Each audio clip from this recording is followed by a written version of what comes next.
आउज़ुबिल्लाहिमिनश्शैतानिर्रजीम बिस्मिल्लाहिर्रहमानिर्रहीम।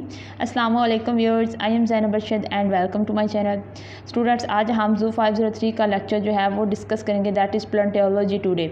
इसमें हम इंपॉर्टेंट शॉर्ट क्वेश्चन, एमसीक्यूज़ और जो लॉन्ग क्वेश्चन आपके लिए बन रहे हैं वो डिस्कस करेंगे। लास्ट वीडियो में हमने यहीं से छोड़ा था प्लेंटियोलॉजी टुडे पे टॉपिक पे, जिसमें हम डिस्कस कर रहे थे कि जो आज हम प्लेंटियोलॉजी स्टडी कर रहे हैं, डिस्कस कर रहे हैं, उसमें हम डायनासॉर्स और ह्यूमन के जो फोसिल्स हैं, ओल्ड ह्यूमन स्पीशीज़ की जो हैं फोसिल्स हम डिस्कस करते हैं और स्टडी करते हैं, और उनसे हमें क्या पता चलता है कि अर्लीस्ट लाइफ का एविडेंस पता चलता है कि हमसे पहले भी पास्ट में क्या थी, लाइफ एग्जिस्ट थी, उसका ये सबूत है। और ये इनकी लाइफ कैसे एग्जिस्ट आई है, माइक्रो एवोल्यूशन से, यानी सिंपलेस्ट ऑर्गेनिज्म से जो है हाई लेवल का होता गया एवोल्यूशन, और फिर हमारे पास कम्प्लेक्स फॉर्म लाइफ जो है वो एग्जिस्ट हुई। तो ये बेसिकली और मैक्रो एवोल्यूशन में स्टडी करने में हेल्प होती है इसमें। और सेकंड, थर्ड, फोर्थ वन जो है वो प्लेंटियोलॉजिकल रिसर्च, ठीक है। तो इससे आजकल जो हम प्लेंटियोलॉजी स्टडी कर रहे हैं उसमें हम डायनासोर और फॉसिल्स के, ह्यूमन्स के स्टडी करेंगे। उसके हवाले से जो है इसके जो अर्लीस्ट फॉर्म्स एंड एविडेंस है वो हमें एग्जिस्ट करता है, मिलता है, और जो है हमें माइक्रो एवोल्यूशन जो है इसकी स्टडी में हेल्प मिलती है। और फोर्थ वन जो है प्लेंटियोलॉजिकल रिसर्च में हम जो है इसकी स्टडी और यूज़ देखेंगे मॉडर्न जो है प्लेंटियोलॉजी में। तो डायनासोर जो फोसिल्स ह्यूमन थे, इनकी जैसे ही स्टडी स्टार्ट हुई, इनकी स्टडी से हमें पता चला कि 19th जो सेंचुरी थी उसमें प्लेंटियोलॉजी का एक हमने मेन जो फोसिल्स डिस्कस किया था, दैट इज़ आर्चियोप्टेरिक्स, ठीक है। आर्चियोप्टेरिक्स जो है ये बेसिकली एक ट्रू एंशिएंट फर्स्ट बर्ड का नाम है, ठीक है। ये फर्स्ट बर्ड तस्वर किया जाता है, लेकिन ये ट्रू बर्ड नहीं है, ठीक है। इस आर्चियोप्टेरिक्स की जो है सारी करैक्टरिस्टिक वो बेसिकली ओल्ड डायनासोर से मिलती हैं। डायनासोर्स क्या थे, रेप्टाइल्स थे, ठीक है। तो ये बर्ड्स भी जो है इनका जो है कनेक्शन किन से मिल रहा है, ओल्ड रेप्टाइल से, ठीक है। लेकिन इनके दरमियान उन्होंने बोला है कि true missing link predicted by Darwin, ठीक है। अब वो कह रहे हैं कि जो आर्चियोप्टेरिक्स है उसके वो बर्ड्स है बेसिकली, लेकिन उसकी जो स्ट्रक्चर है, मॉर्फोलॉजी है, वो डायनासोर यानी एंशिएंट जो रेप्टाइल्स हैं उनसे मिलती है। इसका क्या मतलब है, इन दोनों के दरमियान क्या है, इवोल्यूशनरी रिलेशनशिप है। कहाँ इतनी हाई लेवल की डायनासोर थी और कहाँ ये अभी जो है सिंपलेस्ट फॉर्म में कि हमारे पास क्या आया है, बर्ड आया है। तो इन दोनों में कोई ना कोई इवोल्यूशनरी रिलेशनशिप था, लेकिन वो इवोल्यूशनरी रिलेशनशिप जो है फाइंड आउट नहीं हो सका। जो ट्रू मिसिंग लिंक है वो इन दोनों के दरमियान क्या है, मिसिंग है। इन दोनों के दरमियान जो एवोल्यूशन का लिंक है वो हमारे पास अभी मौजूद नहीं है, वो लिंक मिसिंग है। तो इसके बाद हमारे पास जो नेanderthal मैन था उसने इनकम्प्लीट रिमेन्स दी थी इन 1855 में, सॉरी 56 में उसने इनकम्प्लीट रिमेन्स को स्टडी किया था, जो कि नेanderthal मैन के मतलब थी। नेanderthal मैन कौन से होते हैं और ये आर्चियोप्टेरिक्स कौन सा एनिमल था, ये भी आपको मैं पिक्चर में दिखाती हूँ।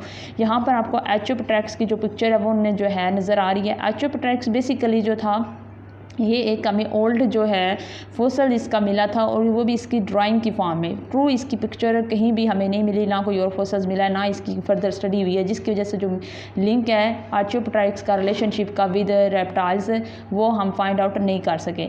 तो इनका जो रिलेशनशिप है वो मैं आपको यहाँ पर दिखाती हूँ।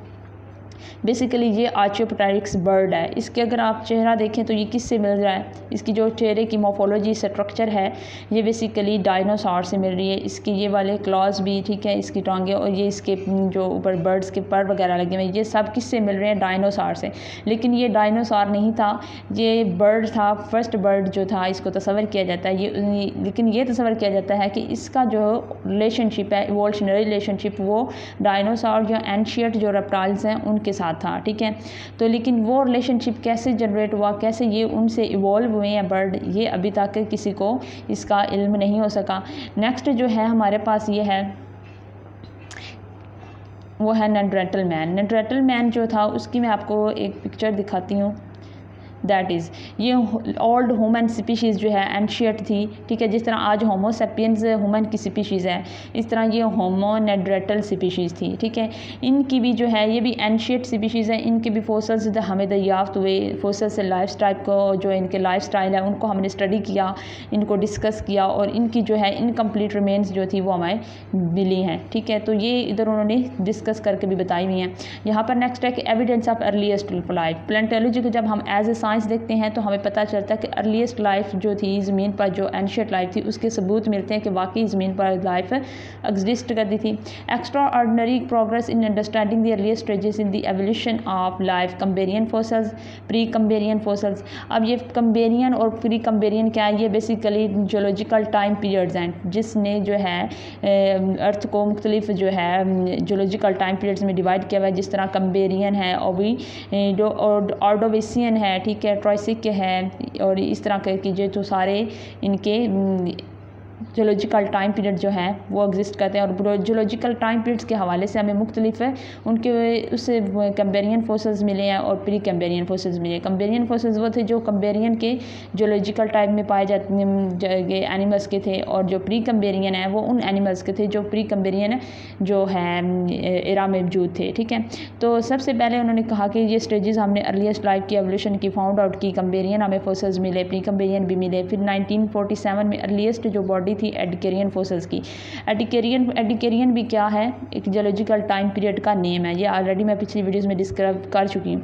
तो इधर जो एडिकेरियन के एनिमल्स थे उनके जो फोसल्स थे वो भी हमें 1947 में क्या हुए, दरियाफ्त हुए। ये जो है ऑस्ट्रेलिया में दरियाफ्त हुई। ये MCQs के लिए आपने याद रखना है।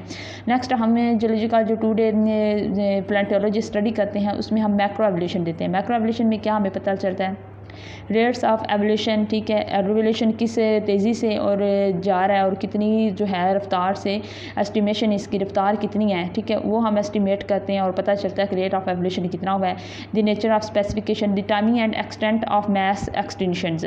मैस एक्सटिंक्शंस क्या होता है, मैस एक्सटिंक्शन एक जियोलॉजिकल किसी भी जियोलॉजिकल टाइम पीरियड के अंदर जो है एक ऐसा जो है वहाँ पर हादसा रुमा होता है जिसकी वजह से उस जियोलॉजिकल टाइम पीरियड में तकरीबन 4 आउट ऑफ जो है ना 4 में से 3rd पार्ट जो है ना वो स्पीशीज़ के ख़त्म हो जाते हैं। यानी स्पीशीज़ जो होती है वो एक्सटिंक्ट हो जाती है किसी नेचुरल डिसास्टर की वजह से, या कोई भी जो है आफत जो आती है जिसकी वजह से जो है न्यू लाइफ फॉर्म जो होती है एग्जिस्ट होती है और जो प्रीवियस होती है वो ख़त्म हो जाती है। तो वो मैस एक्सटिंक्शन ने कितना टाइम लिया, ठीक है, उस वक्त कब तक मैस एक्सटिंक्शन जो है वो खूब ज़ीरो होते रहे और मुख्तलिफ जो जियोलॉजिकल टाइम पीरियड थे वो ओल्ड जो है वो ख़त्म होते गए और न्यू जियोलॉजिकल टाइम पीरियड थे वो वकूफ़ पज़ीर होते गए। दी डाइवर्सिफिकेशन ऑफ लाइफ, तो इससे हमें ये पता चला मैक्रो एवोल्यूशन से कि लाइफ कितनी डाइवर्स है। ठीक है, लाइफ जो है वो सिंपलेस्ट फॉर्म से किस में चेंज हुई है, कम्प्लेक्स में। ठीक है, तो ये इसकी क्या है, डाइवर्सिफिकेशन है, डाइवर्स हो गई है और हमें ज़्यादा से ज़्यादा इसके मतलब जानने का मौका मिला है। Other topics that involving long time scales, ठीक है, लॉन्ग टाइम स्केल्स का मतलब ये है कि हम एवोल्यूशन जो है स्टेप बाय स्टेप किस तरह टाइम के लिहाज से स्टडी करते गए हैं। प्लेंटियोलॉजिकल रिसर्च में हम क्या करते हैं, ये प्लेंटियोलॉजिकल जो रिसर्च होती है वो कौन करते हैं, डन बाय पेड प्रोफेशन, ठीक है, बाय एमेटर एथुसिस है। Amateur are not paid to work as palaeontologist. ठीक है, यहाँ पर जो एमेटर एमेथिसिस जो हैं एंथ्यूसिस्ट जो हैं ये सोसाइटीज़ बनाते हैं। ठीक है, मुख्तलिफ़ किस्म की सोसाइटीज़ होती हैं, उनमें मुख्तलिफ़ किस्म के जो होते हैं प्रोफेशनल प्लेंटियोलॉजिस्ट बैठे होते हैं। वो फोसल्स को स्टडी करते हैं, इनके इंट्रैक्शन को स्टडी करते हैं और मुख्तलिफ़ किस्म की क्या करते हैं, रिसर्च वर्क करते हैं। ठीक है, तो जो रिसर्च होती है वो बेसिकली पेड जो होती है वो दे के की जाती है। तो कोलैबोरेशन इनमें मुख्तलिफ़ different sciences is the key. ठीक है, तो जो रिसर्च होती है वो क्या की जाती है, कोलैबोरेशन की जाती है, मुख्तलिफ़ कोलैबोरेशन से की जाती है, मुख्तलिफ़ ऑर्गेनाइजेशन मिल के कोलैबोरेट करती हैं, तब जाके क्या होती है, किसी एक टॉपिक पर रिसर्च होती है। तो एमेटर्स क्या होती हैं, बेसिकली क्या है, सोसाइटीज़ बनी होती हैं जो कि फोसल्स को और उनके इंटरेक्शन को स्टडीज़ करती हैं। तो ये हमारा हो गया fossils in time and space जो है तो ये मैं आपको नेक्स्ट वीडियो में इंशाल्लाह डिस्कस करवाऊंगी। अभी जो इस टॉपिक में हमने इंपॉर्टेंट टर्म्स देखी हैं, शॉर्ट क्वेश्चन देखे, लॉन्ग क्वेश्चन देखे हैं, वो आप इनको डिस्कस करके याद कर लीजिएगा। और अगर कोई क्वेश्चन हो तो आप कमेंट बॉक्स में पूछ सकते हैं। इसी के साथ दीजिए मुझे इजाज़त। अल्लाह हाफिज़।